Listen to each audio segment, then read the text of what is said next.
It's recording. Are we not recording? Oh, okay, there. So anyway, as I said, Rosh Hashanah and Yom Kippur are not part of the three festivals, and Sukkot is. Also, all three of the festivals, Sukkot, Pesach, Shavuot, all have an agricultural element to them. The idea of the harvest seasons are very important in the ancient world, and so similarly, they have a distinction that is celebrated. Okay, so Sukkot marks the end of the agricultural season, especially in the land of Israel. And so the harvest that comes in at this time of year is what's going to sustain people for the course of the winter. The holiday of Pesach marks the time of the ingathering of grains, and Shavuot, which is 7 weeks later, is also agricultural in nature. The Torah begins with Pesach, right? We always start in Nisan, so when we talk about the holidays, we always mention Pesach first, which not only is agricultural, but is very clearly identified with the historical event, the Exodus from Egypt. And their celebration of that holiday is really, sorry.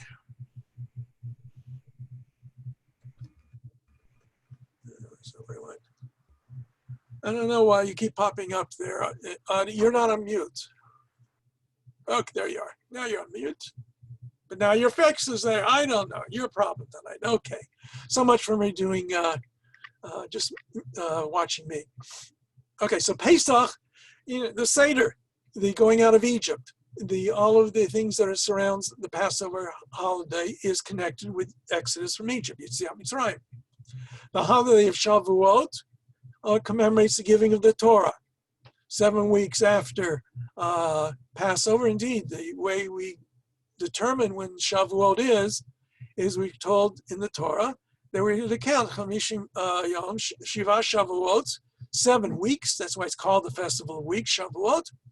And we count 49 days, and the 50th day is the holiday of Shavuot, commemorating the giving of Torah. Now, Sukkot doesn't have directly a mention of the historical event that's surrounded with it. However, the rabbis understood that one of the central mitzvot of Sukkot, the idea of living in the sukkah, the booth, which we will talk about, also has an historical element because it says that during the time of wandering in the wilderness, Israel lived in Sukkot. And the Sukkot were either ones that they made themselves, they built, or even according to some that they were clouds of glory of the Lord that was on Israel during that holiday time. So that's the historical element that becomes associated with it. But also becomes very much in the Jewish mind related to the coming of the Messiah. Indeed, one of the Haftarot that we recite on Sukkot is a Messianic Haftarah passage, the War of Gog and Magog. We read the story of Ezekiel, the Valley of the Dry Bones is one of the Haftarot. And so it becomes associated with Jewish freedom. And indeed, we read in the book of Maccabees, hello, Christina, and that on the holiday of, that year when the Syrian Greeks, those who were joined with the Greeks, were running the temple, and so the Jewish community couldn't observe Sukkot that year. And one of the explanations that we get to when we come to the holiday of Hanukkah is, why is it 8 days? Because the holiday of Sukkot was not observed that year, and the holiday of Sukkot, with Sukkot and Shemini Azeret, the 8th day of assembly, all add up to 8 days.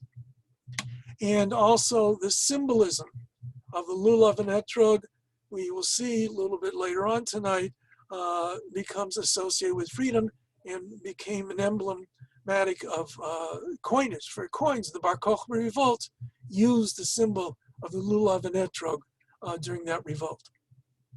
Okay, so on the 14th of the month of Tishrei, we're told, Sukkot Teshru Shivat Yamim. In Sukkot, in booths, you shall live for 7 days. And so the Sukkah becomes very much the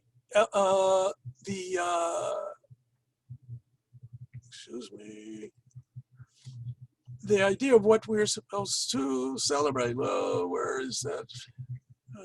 Whiteboard, files, advanced. Why isn't it there? One of these days I'm going to learn how to do everything here. Just a minute, ladies and gentlemen.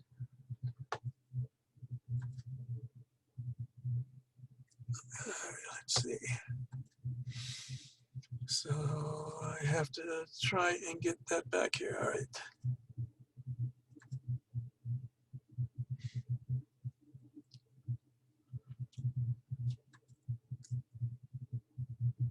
I was able to save it before.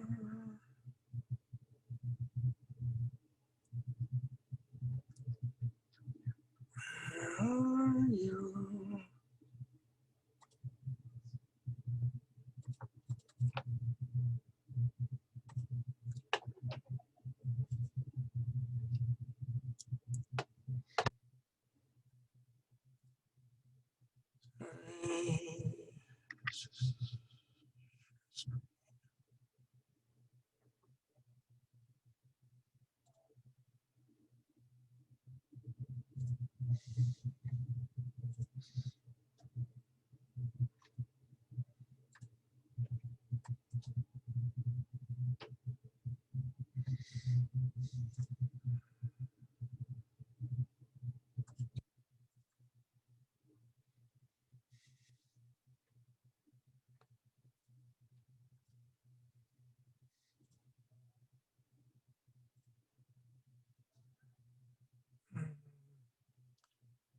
When you know it, tonight I'm having troubles.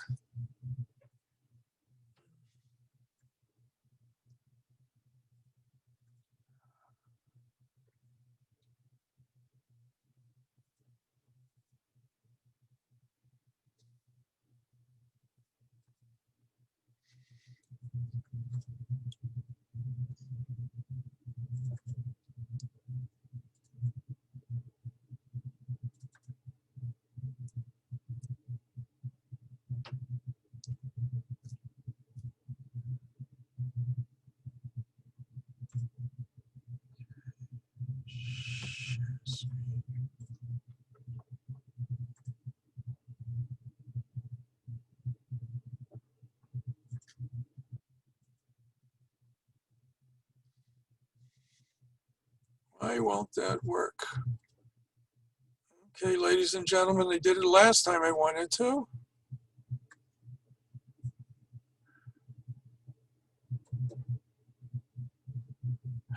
Drive some.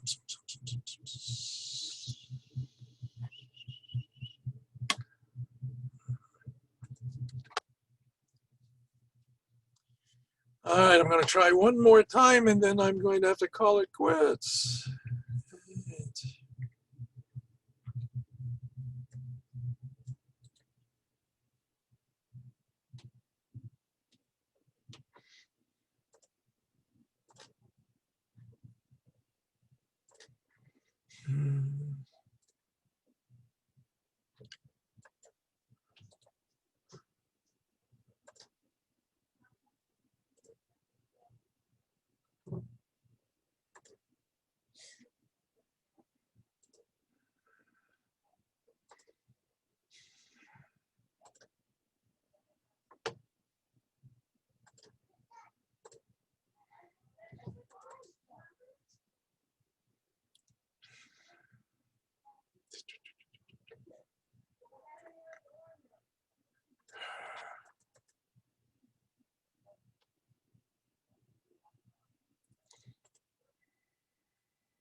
I had all these nice pictures for you guys. And now, for some reason, I can't get to it.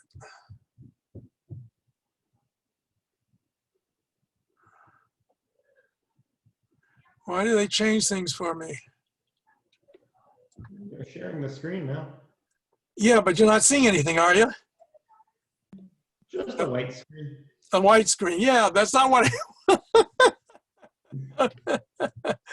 let's see, where is it going? The front here. You're trying to share your monitor or a picture? It's a whole file, Word file. I saved it to this screen here.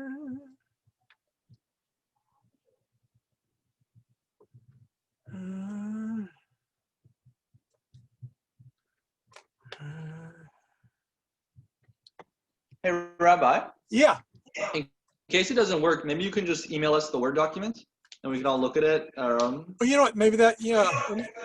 I'll stick it into the, maybe I can put it into the chat screen. Yeah, I think you can do that too. Okay, let's see. Let me go to the chat. Chat screen.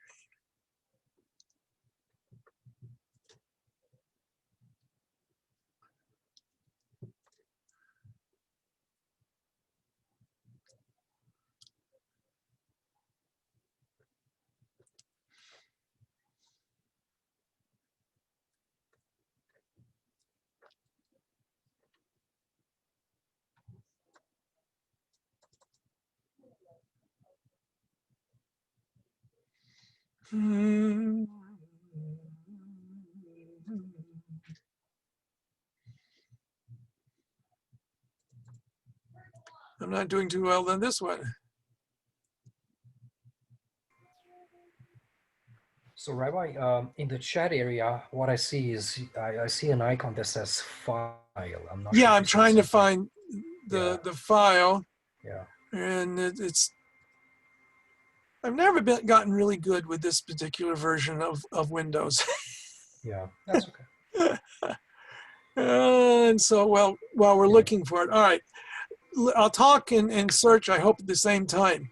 Okay. The Sukkot is a temporary booth that has very clear rules and regulations on what it's supposed to consist of. It has to be minimally 3 walls. Those 3 walls are can be semi-permanent. Most people end up using wood or some other kind of material to build the sukkah. And I'm trying to talk and do things at the same time, and I'm not very good at that.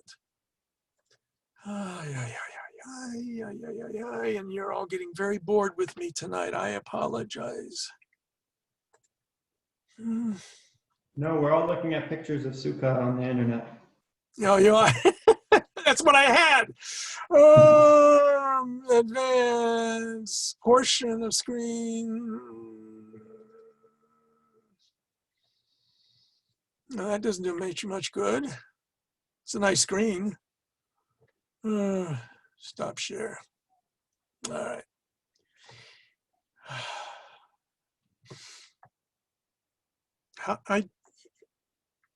No reactions.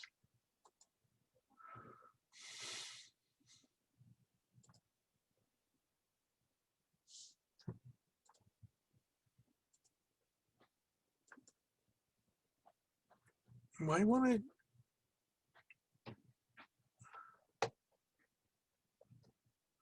Oh, well, can't find it. So instead, you have to look at my grandson. Good night, Azriel. Where are you coming? For side, which side, which side? Good night. Good night. Can you say hello to everybody? Say hi to everyone. Hey, hello, hello. Hi. He is, as of today, he's a big brother. Oh, He just had a baby brother born today. oh wow, wow. Congrats. Mhm. Mazal tov. Yeah. All All right. Let's Okay, bye-bye. I'm going to try one more thing and then I'm going to call it quits.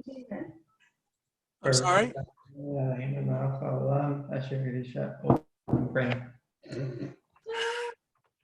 Uh-huh. Review. All righty. So one more time and we'll see.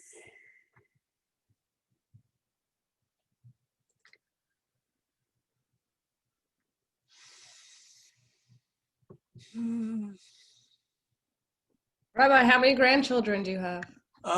This is now 9. Yeah, Kanina. Well, I have a brother who has 10 kids, all of whom are married. And so I think he's in the 40s for his grandchildren. Oh, wow. How does he remember all of their names? I'm sure he doesn't. When you start getting to that kind of level, you can't. All right, let's see.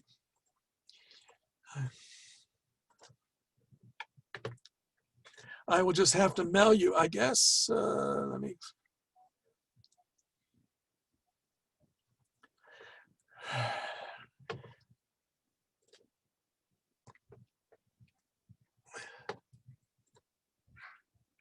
Let's see.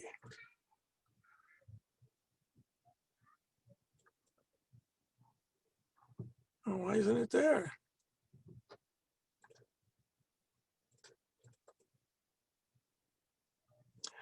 Can you see it now? Yes. Mazel tov. I don't know. I'm going to have to play with this next week. Have you zoomed in to It's- 400%? Yeah, it's also zoomed in. Yeah. Okay. Yeah. All right. This is the lulav and etrog. I will come back to them. Mhm. So let's talk about the sukkah. Okay. I'm sure if you went to Google, you probably saw the same pictures that I found on Google. This is an example of a sukkah, modern sukkah. Notice the basics are Rabbi, we can't see anything. you can't see anything. We just see page 5 out of 6, 19 words. I don't know if other people see that. It's 19 yes. words. It's just zoomed in. Yeah, it's just zoomed in. too much. Mm. Hmm. We There you see go. everything. Yeah, Someone's playing what? a joke. Better. Wait a minute. What's going on out there, guys? I I listened to the debate last night, so anything is possible. I think we can see it now. Yeah, You yeah, see we it can see now? it. Yep. All of Yeah. it? Okay. Yeah. All right. The Torah doesn't really tell us what a sukkah has to look like. Right? However, the rabbis understood that it is a temporary shelter. And the essence, the most important part of the sukkah is the top, what is called in Hebrew the schach. That's really the most important element of a sukkah. This is one looks like it probably has a canvas walls, metal pipes probably used to hold up the canvas, and then along the top they have boards and slats going across. That's a sukkah. You will find sukkot that are made, these walls will be heavy duty, like this one here on the balcony. This looks like it's press board. There are all kinds of sukkot that you can buy. My sukkah is a press board with some kind of, it's basically it's press board for our sukkah. You can't see the top and what's on top of it. Many people like to have the sukkah, at least essentially, be composed of materials, branches, bamboo poles, bamboo mats, all kinds of things like that. And there even is a possibility, once upon a time was thought that the lulav had to be part of the top, or not necessarily the lulav, the hadassim, the myrtle branches or the willow branches. But throughout the course of history, people have built the Sukkot. Like I say, it has to be a minimum of 3 walls, and even the third wall can even be only a partial wall. In other words, it can only, in theory, as long as you got 2 full walls and part of a third, it's a kosher sukkah. Some will be enclosed entirely with 4 walls, and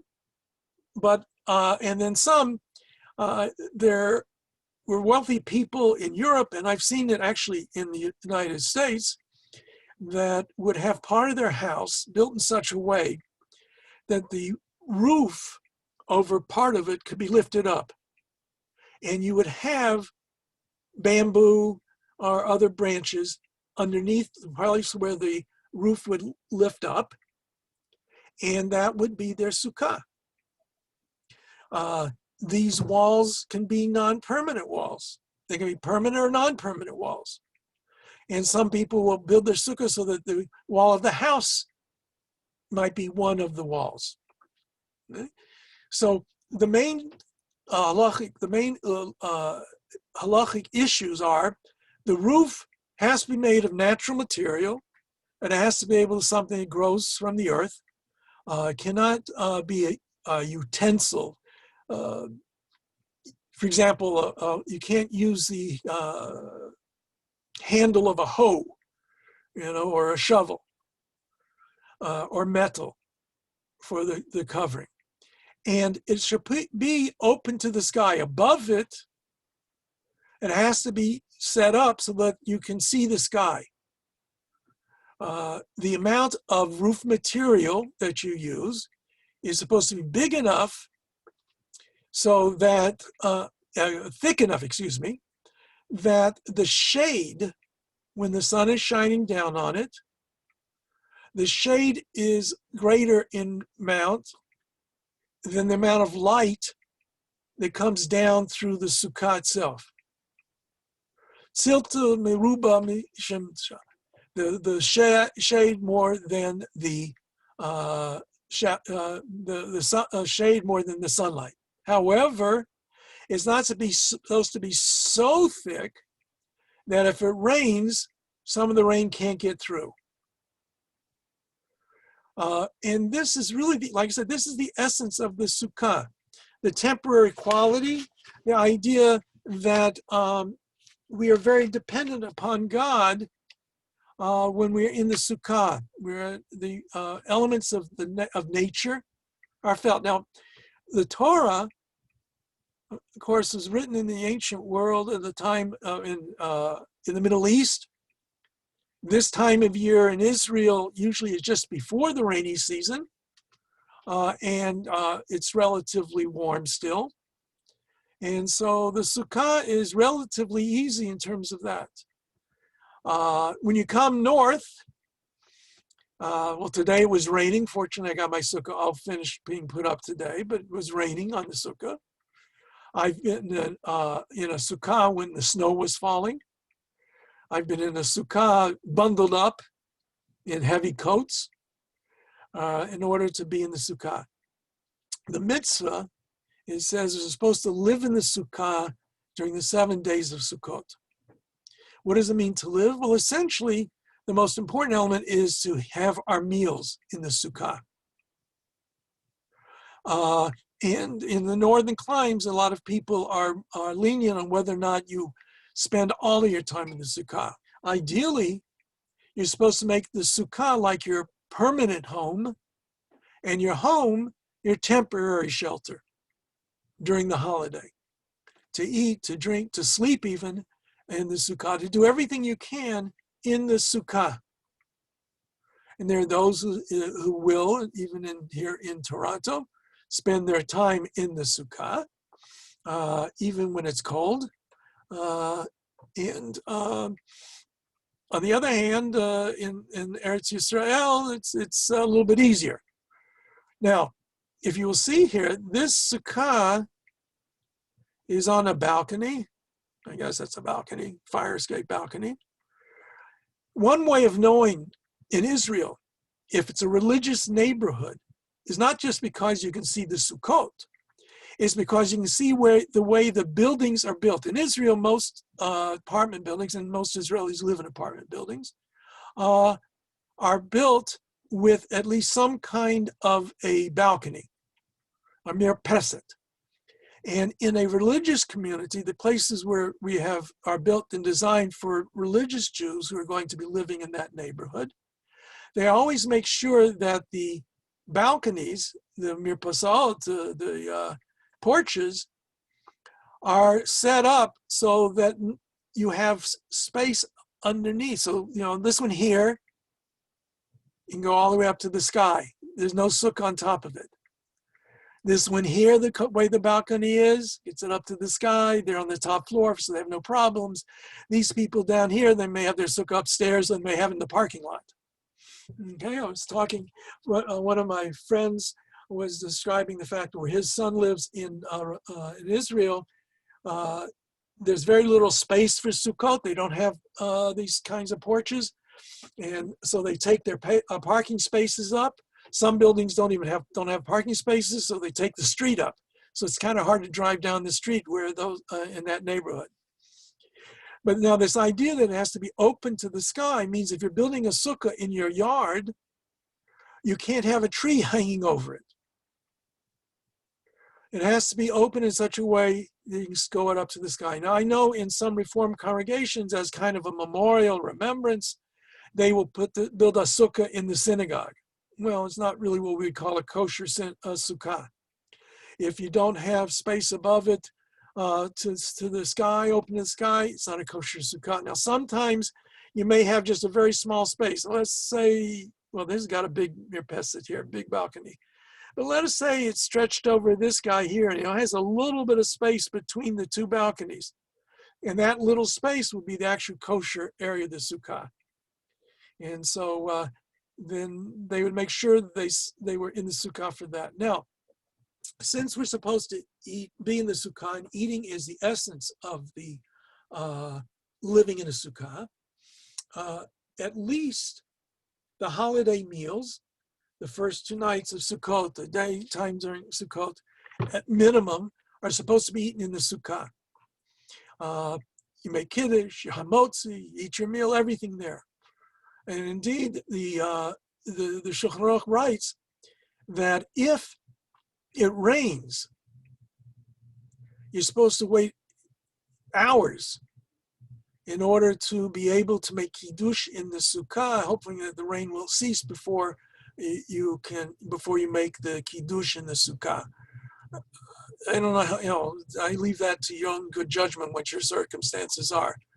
If it's pouring rain, I just make inside. But many will go out in the raincoats and make the kiddush and take the challah outside in the rain and make a quick motzi and come back in the house to finish eating. But if it's so bad that you really can't help it, that's the way it is. And the Talmud talks about that issue. I remember, like I said, in North America, the issue is often it's so cold in the sukkah. The Talmud, interestingly enough, speaks about what happens if it's too cold. I'm sorry, too cold. I said too cold. If it's too hot. And I always thought about that. Some religious Jew back in Eastern Europe and Poland, in the middle of the winter, it feels like the middle of the winter, and the snow's coming down like I had in Iowa when I lived in Iowa, and laughing. What do you mean it's too hot to be in the sukkah? I'm freezing my bottom off, and I could be happy to have a heater, which some people put in their sukkot. Then I lived in El Paso, Texas, which is at the southern end of the United States, high desert country. And we actually had one Sukkot, which was so hot, we had to go in the house because we just couldn't be outside in the sun. So that's, depends on where you are, what you live. But at least to have the many meals as possible in the Sukkah is a very nice thing. As you can see in this one, they decorate it. This may have decorations built in. You have all the decorations up here. if you go to some of the Jewish bookstores, you'll discover the question is, what do they do with leftover Christmas decorations? What they do is they repackage them, they sell them for Sukkot. Is often what I think some of these things really are. I don't know for sure, but some of the chains and some of the flowers and things like that really look like they're all-purpose decorations that were reconfigured for the holiday. So you'll find those, although that looks like I don't know if it's a pineapple or whatever that is. Okay. And to make it as nice as possible, there are communities where they have sukkah hops, where people would invite everybody to come to their sukkah, not now during the pandemic. And people would go from sukkah to sukkah. They have a little bit something to eat in the sukkah, and maybe have something a little bit to drink, a little l'chaim, and see the different sukkot that are there and the possibilities that exist. Many synagogues have a sukkah on their premise for people can at least have a opportunity to eat in the sukkah, if just briefly. Again, this year, because of the COVID-19, I know that some of the synagogues are restricting, only allowing a family at a time to come into their sukkah. That's just reality. All right. Now, as I said, there are the major part of biggest element of Sukkot that really makes the most impact on people besides the Sukkah is the lulav and the etrog. The Torah says that on this holiday, we're supposed to take 4 items. A lulav, eitz pri hadar, the fruit of a goodly tree, arve nachal, and hadassim for the holiday, and we're supposed to wave them to celebrate the holiday. So let's talk about the 4 elements that make up lulav and etrog. So first of all, we have right here an etrog. What is an etrog?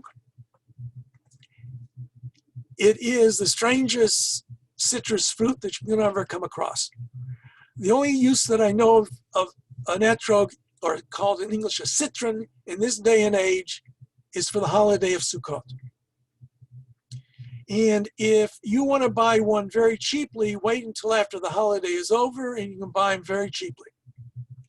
On the other hand, leading up to Sukkot, the etrog is the most important element that people look at.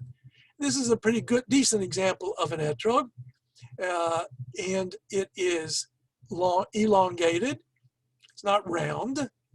It's nice and yellow. On this end is the stem. That's where it's connected to the tree. On this end is what we call in Hebrew the pitom. The pitom is actually where the flower was before the fruit develops behind it. And the pitom is an element of the etrog that if it breaks off and it leaves a little indentation into the top of the etrog, you no longer have a kosher etrog. So what should an etrog look like? Well, it should be as yellow as possible, avoiding brown spots, as long, like I say, kind of elongated or almost a pear shape, with the pitum intact. No holes in it. If you want to have fun, you go to a neighborhood where people are very, very careful about buying the lulav and etrog, and you'll see sometimes people with jeweler glasses, pieces, making sure there's no holes in the etrog. And this is where people spend lots of money. You can buy an etrog, a whole set. I just saw one advertised for $35, $40. I spent $90 for mine. You can spend several $100s. And this will be the first thing that you want to look at is the etrog. And that's where most of the damage comes from, as it were, of the cost. Here in North America, they usually sell the whole thing as a set. But you can go to some communities and they will sell each element separately. Right? So this is the etrog. The lulav itself is this central stem here. It's a palm branch. There's a little bit better picture of it here, maybe.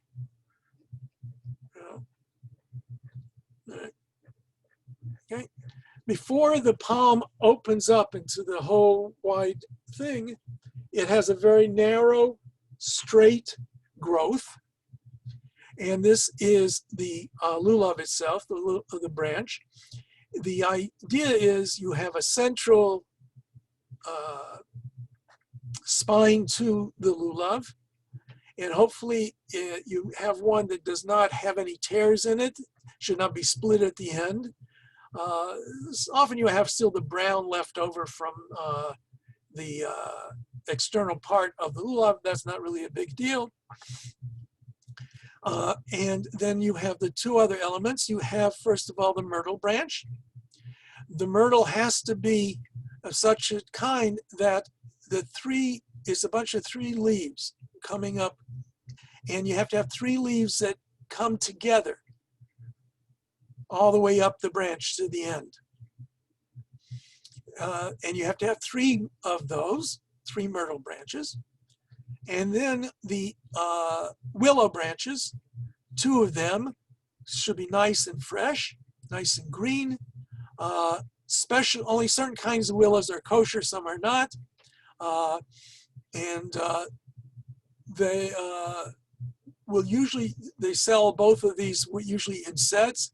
The hadassim, the myrtle, is easily packed and shipped away, and it lasts pretty good length of time. The willows dry out very quickly. They can sometimes be a problem. When I bought my lulav and etrog last week, I haven't got my pair of willows yet for it. I have to go pick those up tomorrow or the next day. But I also, my youngest son, that was his son that you saw a little bit earlier, rooted the willows one year. And I have a willow tree in my yard that was rooted from willows from Israel. So whenever I need willows, I got a place to go get them. All right. So you see here also the hadassim, the willow, the myrtle on the right side, the willow on the left, the lulav itself in the middle, and you have a holder usually today, or some people just bind them together without the holder, but usually today most people use a holder that is made out of parts of a lulav branch to hold them together. Now when the time comes for the waving of the lulav and etrog, here's an example of somebody waving lulav and etrog, although it's backwards. You take them all together, and then the way most people do it is they take in the right hand the etrog. If you're lefty, you do it the other way, according to some, and the other three elements together here. The etrog has the stem up to the top, and the pitum, you can't see it because of his hand, going down. Now, you say the blessing, Baruch atah Hashem Elokeinu melech haolam asher kishanu mitzvotav v'tzivanu on the tilat lulav. Praise you, Lord God, King of the universe, has sanctified us by his commandments and commanded us concerning taking of the lulav. And then you say the shehechiyanu, the first day. And then you turn this over. So the pitum is pointing up, because the etrog is unusual in terms of fruit, that it actually grows standing up on the branch rather than hanging down.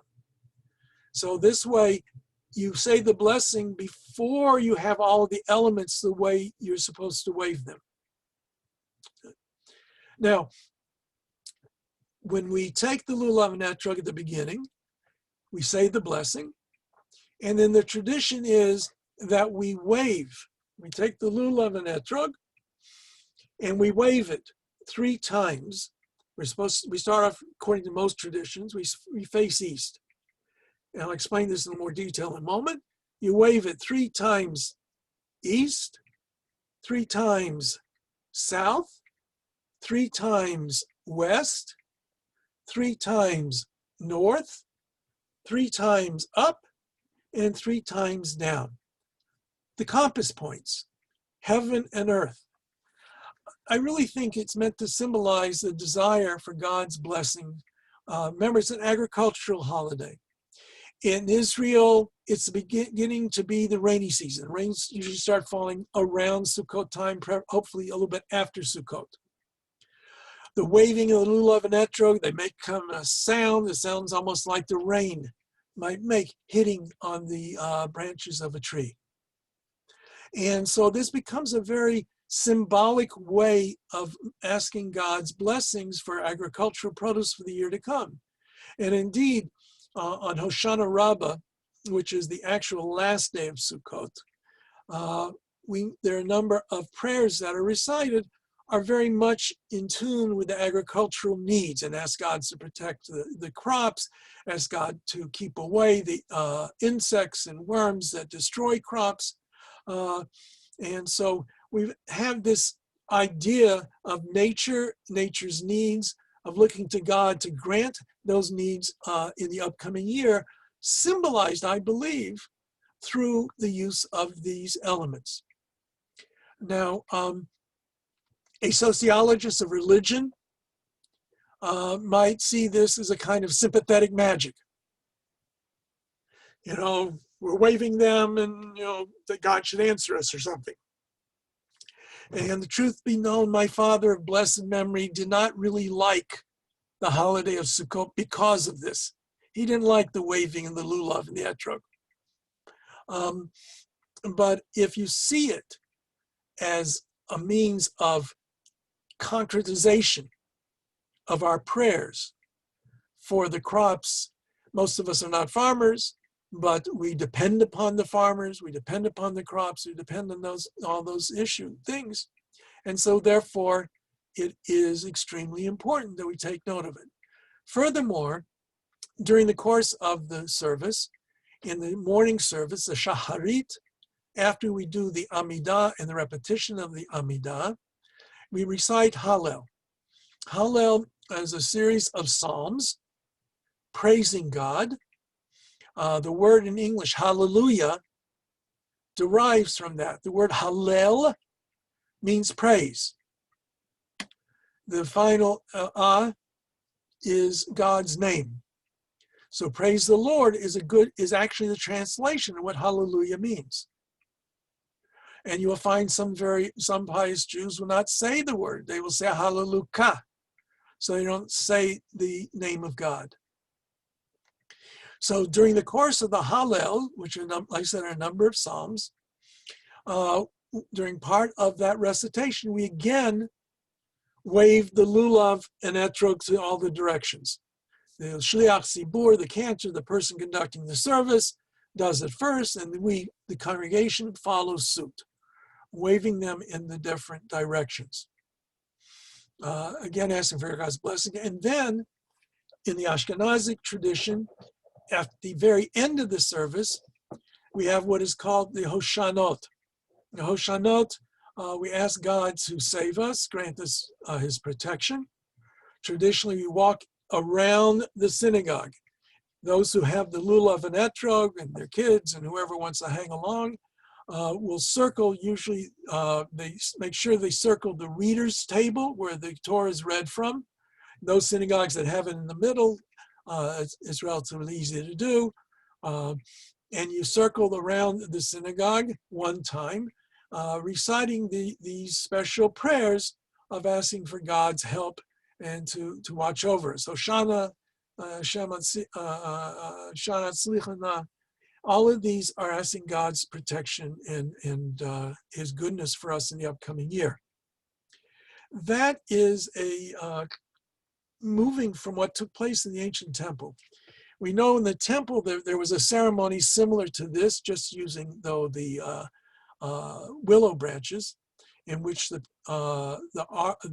altar in the temple was circled by the Kohanim in a similar way. And when the temple was destroyed, this became part and parcel of the observance in the synagogue. And so for the 6 days of Sukkot, except for Shabbat. On Shabbat, we do not wave the lulav and etrog. We do not circle around the synagogue. We do the Hoshanot, we do the blessings for the lulav and etrog. The last day of Sukkot, the 7th day of Sukkot, is called Hoshana Rabbah, the great Hoshanas of the multitude of Hoshana, and we circle the synagogue 7 times. We go through it, each time reciting a different group of the Hoshanot prayers. And that's when I mentioned earlier that we have a lot of prayers for agriculture that we will recite. And then we take other willows and again, kind of symbolic for the rain of beating them down on the ground to symbolize God bringing the rain. I mentioned earlier the idea that Sukkot is seen by references in the Bible to the Messianic era, so it becomes very much a symbol of Jewish freedom. And we can see that one example here is a mosaic. I don't have right now in front of me the source of this particular, it's a synagogue floor, an ancient synagogue. And if you'll see, you have the menorah in the middle. That was the symbol of Judaism, the menorah, the 7-branch menorah with a 3-legged tripod kind of bottom. This is probably a shofar, the ram's horn. I'm not 100% sure. And this is the lulav, a lulav branch, already with the leaves starting to come out. And this is an example of a coin that was printed during the Bar Kokhba revolt in the 130s of the Common Era, in which the Jews revolted from Roman rule. And that's the backside of one of those coins. And this is the lulav and etrog symbolized there. Here's the first year, 133, 134 CE of a coin that was stamped. Here's the next year. There's a star on top of this is the temple. This looks like a little bit better engraving job. Oh, I thought I had a third one here. All right, it doesn't matter. And so it very clearly symbolized for Jews the hope for freedom, related to the idea, as I said, of the coming of the Messiah and those kinds of things. All right, so what do we do on Sukkot? So let's go back to the beginning of Sukkot. I think we can stop sharing. All right. Are there any questions right now about anything we've said so far? No. Yes, Christina. Did you want to say something? No, I just want to say no. You're not, I don't know, wherever. Okay. I have a question. Yes. Sorry. That's I okay. don't know how to raise my hand. So it seems like it's like a super old tradition. How old do you think, like at what point did people start waving the lulavs? Immediately after they got out of the desert, or do we have any? Well, if you asked, a very traditionalist, you ask one of my Orthodox colleagues, yeah, right after they got out. Because the Torah says to take the eitz priya, take these items. Did they do what we do today? We don't know. We have no evidence of it per se that early. We do know from some external sources that during the second temple period, after the time of Hanukkah, all right, there was an episode. I haven't talked about the Simchat Beit HaShoeva, the celebration of drawing the water. I'll come to that. But that was a custom that was followed by the Jewish community. One of the Sadducean priests didn't want to follow that tradition. And instead of pouring water on the altar, he poured it at his feet. And both Josephus and Talmudic sources report how the people who were gathered there threw their etrogs at him.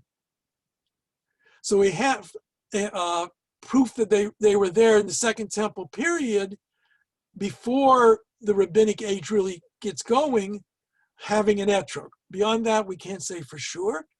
It probably was. I don't know how far back that the actual tradition arose, for sure, because it's not described. It just says you take these items. We do know that the priest had as I mentioned earlier, a circling around the altar in the temple precincts. So it very may well be an updating of that tradition when the temple's destroyed, or it may have already existed before the temple's destroyed. As a historical thing, I cannot answer. On a religious basis, that's what we do. So, Moses did it too. Everybody did it all the way back when. Thank you. All right. But it's a good, all of these things, many issues, many questions. Historians might quibble with a traditional rabbinic understanding of it. And depending on how much you value one or the other and how you look at it, some of these are subject to debate. Some of them, some people say there's no debating, and various ways. Okay. Can I ask you a question? So all these traditions, like it's all started from Moses, right? Like he was the first one who was doing. All right. We'll get more of that later on, but let me just basically say the following. We have some things that are spelled out clearly in the Torah. Okay, the Torah tells us that we celebrate the holiday of Sukkot. The Torah tells us that we have to live in the Sukkah during the holiday of Sukkot. The Torah tells us that we are to take these elements, these 4 elements that become the lulav and etrog. Beyond that, the Torah directly does not say how each one of those are to be observed. Rabbinic tradition argues that alongside the written Torah was the oral Torah. God gave to Moses not only the written record that we find in the 5 books of Moses, but various interpretations, elucidations, and additions that are not found in the written Torah. We'll go in more detail about that later on. Then there are very clearly practices that were instituted by the rabbis over the course of the centuries. Some go back, according to rabbinic tradition, to Moses himself, that he introduced some things. Some to Joshua, some to the later eras. We do know some do not go back past much before the end of the Second Temple, and maybe even after the Second Temple. So there are various things. Some are older than others, but the bulk of them go back to the rabbinic period and before. Okay? All right, so getting back to the holiday observance. Now, when we talked about Rosh Hashanah, I mentioned the idea that on the holidays, one of the differences between a Yom Tov, the holiday, and Shabbat is we have permission to cook on Yom Tov. The holidays, one is allowed to cook, therefore one can transfer a flame. One is not supposed to kindle a new light, a new fire, but one is allowed to use fire that's already there or to transfer it, to cook, make meals on the Yom Tov for use on the Yom Tov. Furthermore, we have the Kiddush. We usher in every holiday with the blessing over the wine, with the Kiddush, except for Yom Kippur, because we don't drink or eat on Yom Kippur. And so that, like every Shabbat, every holiday, the meal begins with the Kiddush. If we're in the Sukkah, the first night, when we make the Kiddush, you'll see it shows this to you in the prayer books, in the Sidurim. You say the blessing over the wine. This year it's Friday night, so it's the Shabbat blessings as well. after we finish the blessing over the wine, Breit Gofen, then we have the blessing over the Sabbath and the holiday. And then we have the blessing for living in the Sukkah, Leshev bas Sukkah, to dwell in the Sukkah. Sher Kiddushanu mitzvotav v'tzivanu Leshev bas Sukkah, sanctified us by his commandments, command us to live, to dwell in the Sukkah. And on the first night, or the first time we have the opportunity to do this in the Sukkah, we also say the Shechianu, who has kept us in life and enabled us to reach this joyous occasion. And then if you make Kiddush standing up, some stand, some sit, different customs. When you drink the wine, you're supposed to be seated. When you say the L'Shev Bas Sukkah, the blessing, you should be seated in the Sukkah to drink the wine. We always have a holiday bread, just like on Shabbat, traditionally 2 loaves of bread. Again, because it's Shabbat, the Shabbat rules apply. But we say hamotzi, we wash our hands, we say the hamotzi, we eat a festive meal. Again, this year, Friday night is holiday, Yom Tov, as well as Shabbat. So both those days are involved with it. Just like on Rosh Hashanah, the second night of the holiday is going to be a Saturday night. Part of the Kiddush is the Havdalah, the blessing over the distinction between Shabbat and the rest of the week. If we had the opportunity to already say the blessing to sit in the Sukkah and sat in the Sukkah, we say the Shechianu. Excuse me there a second. We don't say the Shechianu. I'm drawing a blank in my head. I apologize. Because, all right, we say Shechianu on the first night, and then we say the blessing L'Shev Bas Sukkah. I'm sorry, I got the order wrong. I wasn't thinking clearly. Because there's something wrong here. I'm drawing a blank, and that's why I'm double checking. That's why you should always look at a Siddur when you're doing it.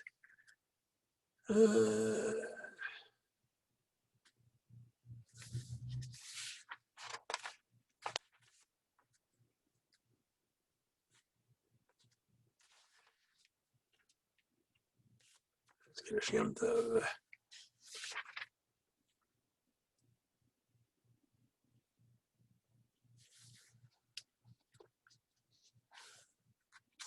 Oh, it has it separate from it now. That's why there's the wrong thing there.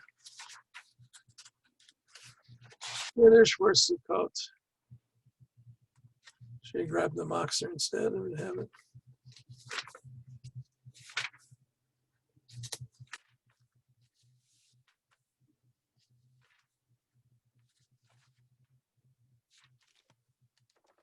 I'll be right back, ladies and gentlemen.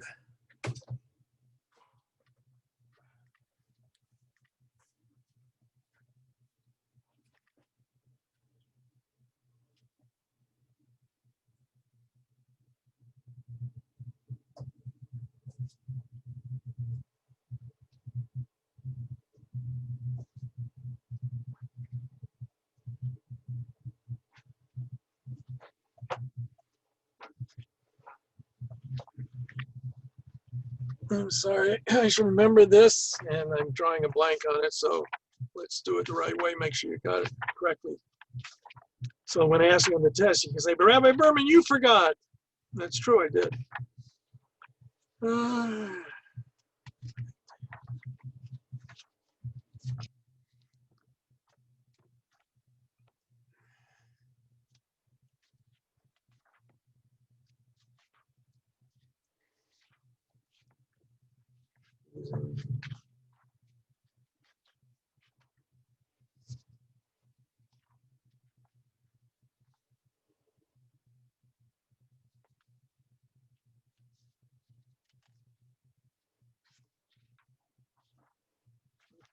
Interesting.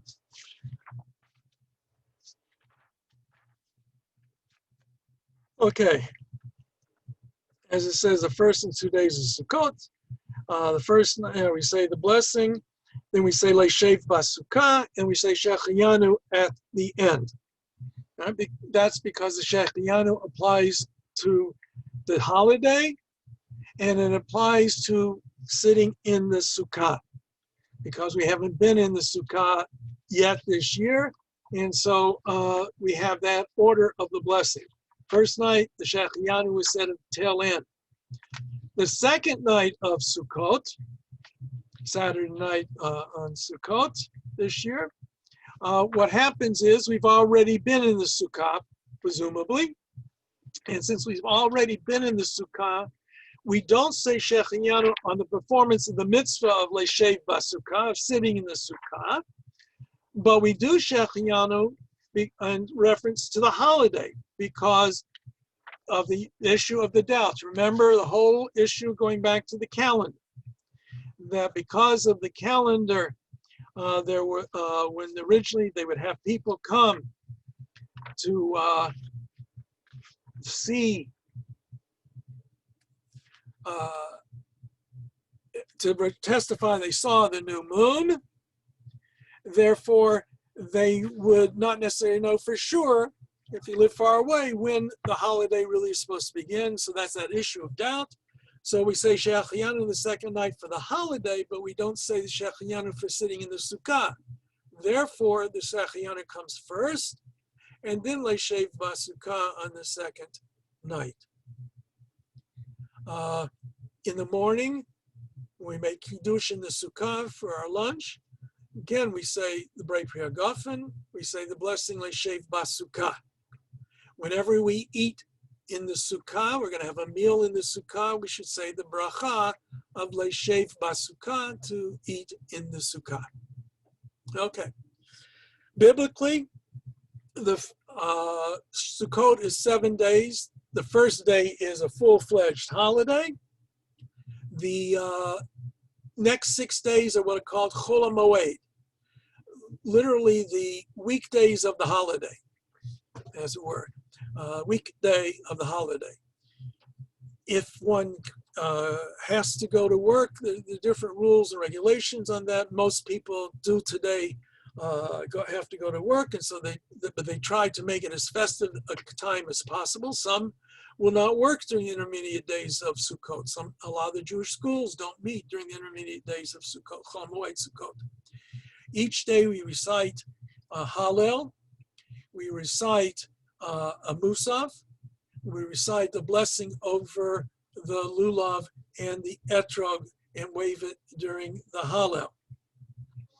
And we recite Hoshanas during that time. There's also recorded in rabbinic tradition what we call Simchat Beit HaShoeva. Water would be drawn from a well.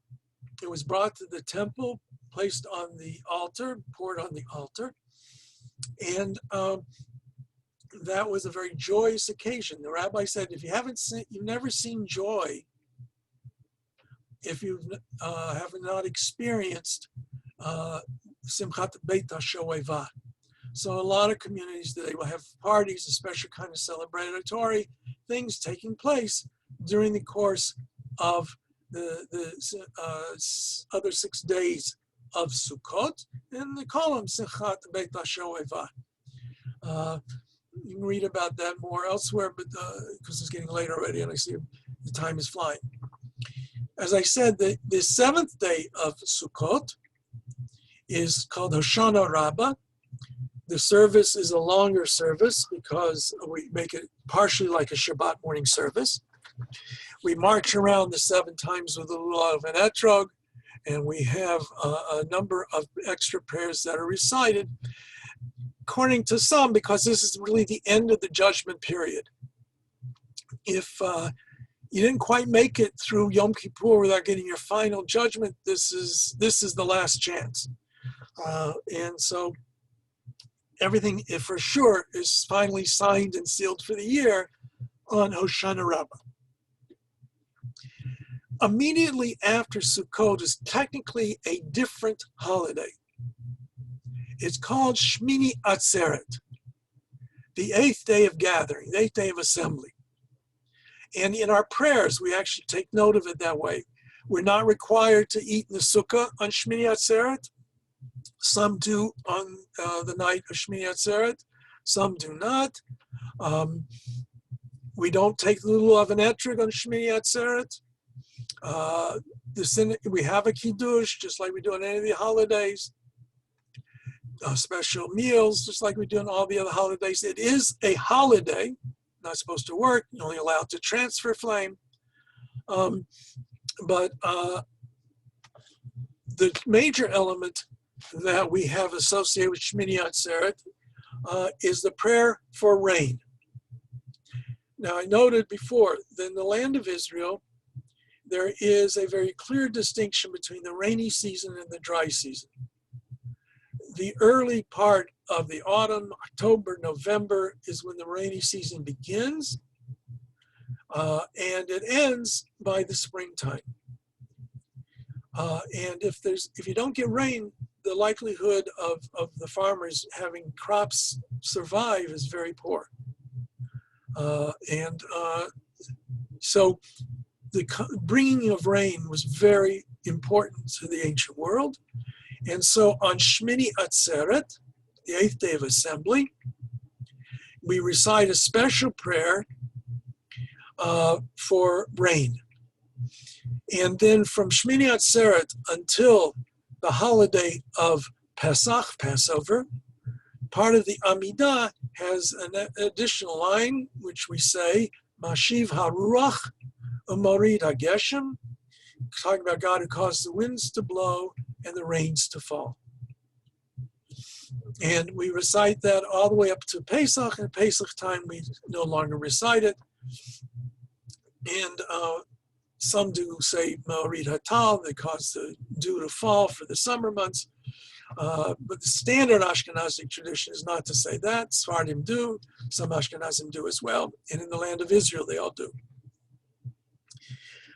Now, one major difference between outside the land of Israel and inside the land of Israel in a relationship to Sukkot, remember, they only have one day of holiday. We have two at the beginning. So similarly, we're going to have two at the end, Shemini Atzeret, and then a second day of Shemini Atzeret. And the second day of Shemini Atzeret is known as Simchat Torah, rejoicing of the Torah. Because on the second day, outside of Israel, we finish and begin the Torah reading cycle. I'll come back to that in a moment. In Israel, they do that on the Shemini Atzeret itself, and they also recite the Yizkor prayers on that date. It's all brought together. Our advantage to a certain extent in being outside of the land of Israel is that we recite the prayer for rain and we recite the Yizkor prayers on Shemini Atzeret, but we have the Simchat Torah celebration, which is a much more joyous kind of thing, on a separate date. Now, the tradition developed very early on that we read from the Torah weekly.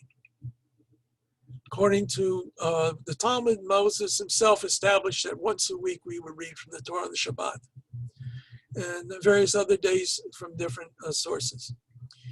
What wasn't clearly established is how much do we read from the Torah every Shabbat. The standard tradition that we follow today is the tradition that develops clearly outside of the land of Israel, that on the first Shabbat after Simchat Torah, we read the passage beginning with the very opening of the book of Genesis, Sefer Breshit. Each Shabbat, we read 5-6 chapters. It varies throughout the course of the year, and some exceptions on the Shabbatot. But it's divided into such a way that by the time we get to Simchat Torah, we are ready to finish the last few lines of the book of Deuteronomy, Sefer Devarim.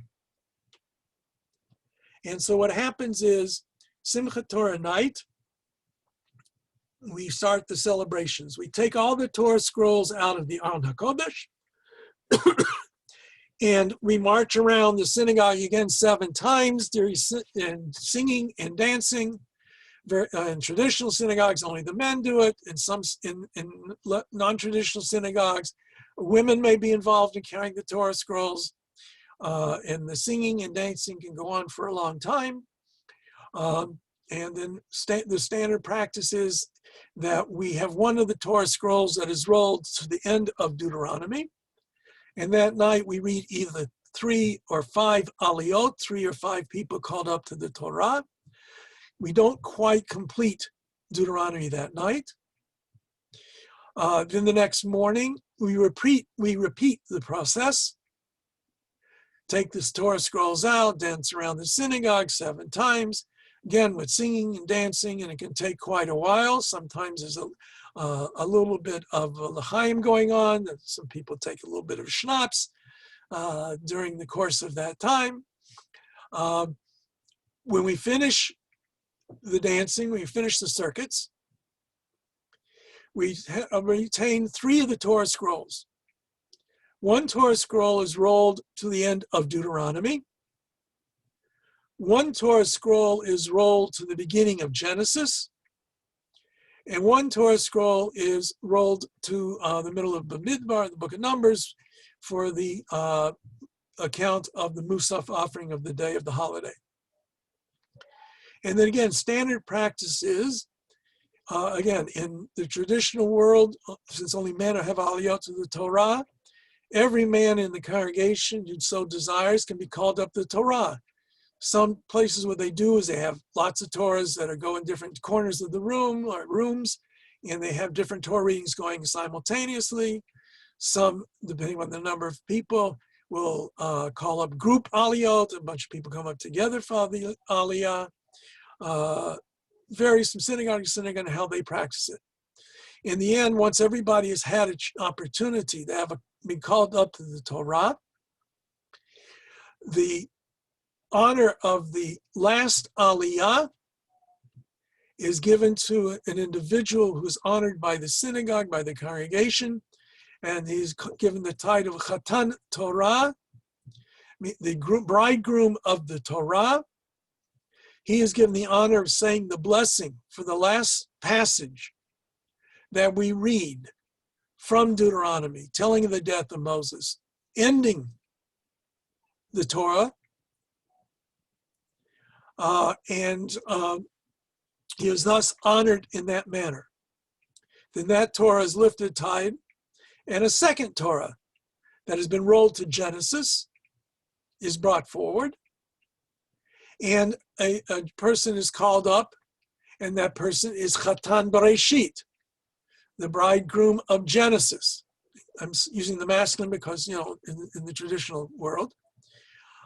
And he is given the honor of reciting the blessings for the reading of the story of the creation of the world, the 7 days of creation. And then that is read in the synagogue. We end after the story of Shabbat. And then a third person is given the honor of the Haftarah, just like on every holiday, every Shabbat, we have a passage from the prophets that are read. In this case, the passage that is read is the opening chapter of the book of Joshua. In the Jewish Bible, indeed, I think in all Bibles, Joshua follows Deuteronomy. So now what we've done is we've demonstrated that as soon as we finish reading the Torah, we start over again immediately. We don't even wait till Shabbat. That day, we start the cycle, as it were, all over again. And to say that the Torah is part of the totality of the Tanakh, the totality of the Bible, we read the beginning of the next book of the Bible on that celebration of Simchat Torah. So those three are very important to take note of. We finish Deuteronomy, we begin Genesis, and we read Joshua. All of those are intertwined into that one session of reading from the Torah and reading from the prophets. Simchat Torah is a very joyous occasion. The word means the rejoicing, the joy of the Torah. I alluded to the fact that there often may be in synagogues a lot of libations. People drink. And sometimes they drink too much. But it can be very kinds, the celebrations can be very wide ranging, and people can have a wonderful time celebrating the elements of that day. Some synagogues have a special kiddush, perhaps between the Torah reading and the Chatan Torah episode. Some have a special kiddush afterwards. Different synagogues have different things that they've done when it's a normal year. You know, you have the dubious honor of being the class of the year of the plague. So a lot of the things that I reference, unfortunately, you have to be always told, in a normal year, we do X, Y, and Z. And then the following Shabbat, as I said, we will start Book of Genesis and start the cycle of Shabbat readings over. And by the way, starting, next week is going to be the intermediate day of Sukkot, but it will be the next week will be the class that precedes the Shabbat that we start with the Book of Genesis. And each week from now on, not next week, but the following week, I will give you a brief introduction to that week's Torah portion as part of our studies. Okay. Now, one thing that I didn't mention, normally on the Shabbat that falls during the holiday of Sukkot, the tradition is in the traditional synagogues to read the book of Ecclesiastes, Kohelet. It is a very philosophical work. Hevel hevelim, akol hevel, vanity of vanities, everything is vanity. Thus saith the preacher, or Kohelet. Kohelet is introduced very strangely. It's clear that on one hand, it's assuming that its author is King Solomon. And indeed, according to Jewish tradition, King Solomon was responsible for 3 books of the Bible. He's responsible for the book of Proverbs. He's responsible for the Song of Songs. And he's responsible for the book of Ecclesiastes. But, find it here.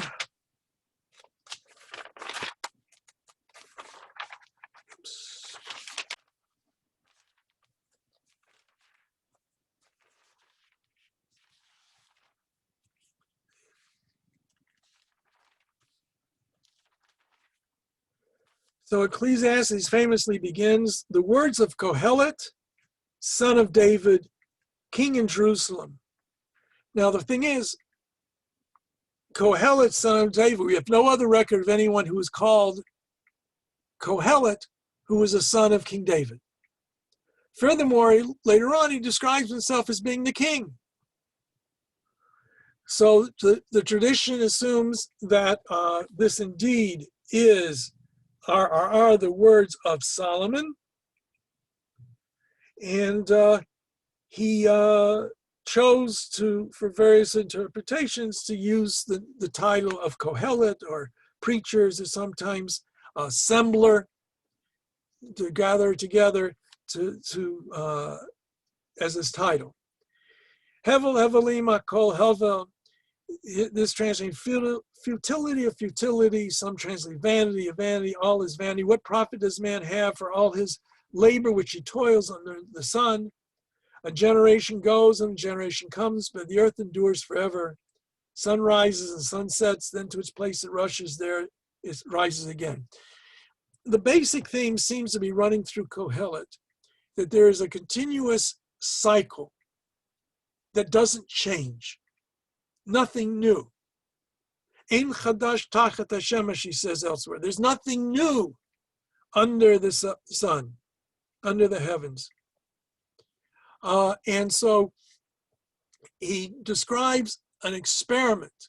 He tries different things. He tries wisdom, and that doesn't satisfy him enough. He tries having joy, and that doesn't satisfy him enough. He goes through different things, different exercise, trying to see what gives meaning to life when it all seems to be circular, it all seems to be futile. He talks about, you can be a wise man, but you leave your property to your descendants and they may be foolish and lose it. And then a very famous passage, it begins chapter 3, everything has its season and there's a time for everything under the heaven, a time to be born and a time to die, a time to plant and a time to uproot the planted, a time to kill and a time to heal, a time to wreck and a time to build, a time to weep and a time to laugh, a time to wail and a time to dance, a time to scatter stones and a time to gather stones, a time to embrace and a time to shun embraces, a time to seek and a time to lose, a time to keep and a time to discard, a time to rend and a time to mend, a time to be silent and a time to speak, a time to love and a time to hate, a time for war and a time for peace. What gain then has the worker by his toil? So he goes through this, struggling. A very different book in the Bible. This is very different from almost all the other works of the Bible. And he goes through this struggle trying to understand what is the value of life. He even suggests better is death than the day of birth. It ends, though, with a note of hope. And besides being wise, it says, Kohelet also imparted knowledge to the people. He listened and he sought out and he arranged many proverbs. Thus, the reference to Solomon's book of Proverbs. Kohelet sought to find words of delight and words of truth recorded properly. The words of the wise are like goads, and the nails well driven are the sayings of the masters of collections coming from one shepherd. Beyond these, my son, beware. The making of many books is without limit, and much study is weariness of the flesh. The sum of the matter, when all has been considered, fear God and keep his commandments, for that is a man's whole duty. For God will judge every deed and everything hidden, whether good or evil. So the saving grace at the end is the suggestion, learn, study, do what is right, know that God judges, and keep his commandments. And that saves it from being a book that might have been problematic. The truth of the matter is many modern scholars, non-traditional scholars, question whether or not the last few lines of Kohelet were written by the same author. They suggest it was added to make the book kosher. Certainly, Jewish tradition does not agree with that. It holds that this is the words of the original author, whether he be Solomon or someone else. But it is a fascinating book, fascinating study. And it's suggested that because of all the joyous stuff that goes on in Sukkot, this is a little reminder to keep, things in check a little bit. And then that, so that's our holiday time of Sukkot. Any questions, anything you want to ask at this point? Anybody got anything to say? I have a question. Yes. Is there a branch on the lulav that you purposely make the leaves fall after? No, but what there is on Hoshana Rabbah, we take other branches of the willows and we beat them as part of the ceremony. and some insist that you have to have some leaves fall off. And again, I think that's related to the idea of this, you know, like rain, the storm, and that sort of a thing. There are other customs that are surrounding that, but again, some of them are folk customs that have developed. And the whole idea, again, is this kind of symbolic, concrete way of praying for rain and for goodness and good health and things in the upcoming year. Thank you. You're welcome. Anybody else? Okay, God willing, we'll see everybody next week, and I hope I don't have too many problems with getting this thing to work right. Good Thank night, you. everybody. Thank you. Good night. Thank you. Okay, Thank you, Rabbi. bye. Good Bye. night. Good everybody. Bye.